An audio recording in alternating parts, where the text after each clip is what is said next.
If I was given the opportunity, I'd do tethered again. It was a great experience, experience of a lifetime.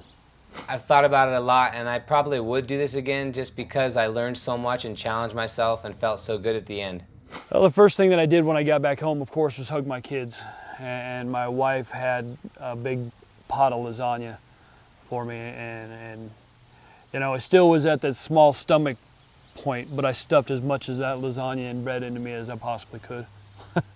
So the first thing I did when I got back home was give my sister a big hug and kiss, and her husband Rob shake his hand, and then go get a big juicy bacon cheeseburger with French fries and ice cream, and pick up my friend Anchovy here, this little guy, and get him a little bit of loving, huh, Anchovy? I maintain contact with Willow. We send emails, I don't know, once or twice a week. Just got his phone number. I've let him know about a couple things in my life, and he's let me know a couple things in his. Willow's not the kind of guy that I hang out with on a normal basis. Immediately after being untethered and getting the locks off, you know, I was just so happy to be away from Keith, and I would, you know, grateful I'd never have to be around him again. We spent 24 hours a day together for 2 weeks. You can't help but not make some kind of friendship. You know, now after I've had a little time to think about it, I'm really stoked that Keith was my partner. He's got a great heart. He's a great family man. He's a fun guy to be around, and I could have had someone that was an asshole all the time. Keith's the only asshole about half the time.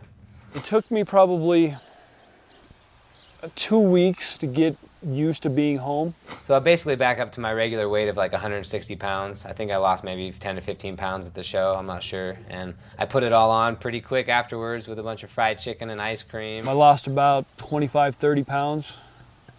I actually owe Willow $10 because I told him I lost at least 30 pounds and I only lost like 28 pounds.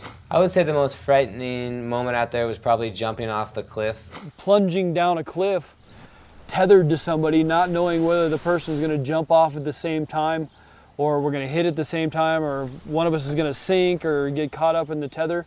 You know, we had to really time our jump right, and if we didn't, we could have got smashed into the rocks and really hurt. Looking at that cliff and just 1, 2, 3 and we both go and hit that water, you know, that was the exciting, most exciting part of the whole thing, I think. Well, now that I'm back, I think this challenge has changed my daily life in the perspective that I'm even a little bit more grateful for the things that I might take for granted, like sanitary, clean running water, a little bit of food. There'd be times I'd wake up in the middle of the night looking for Willow.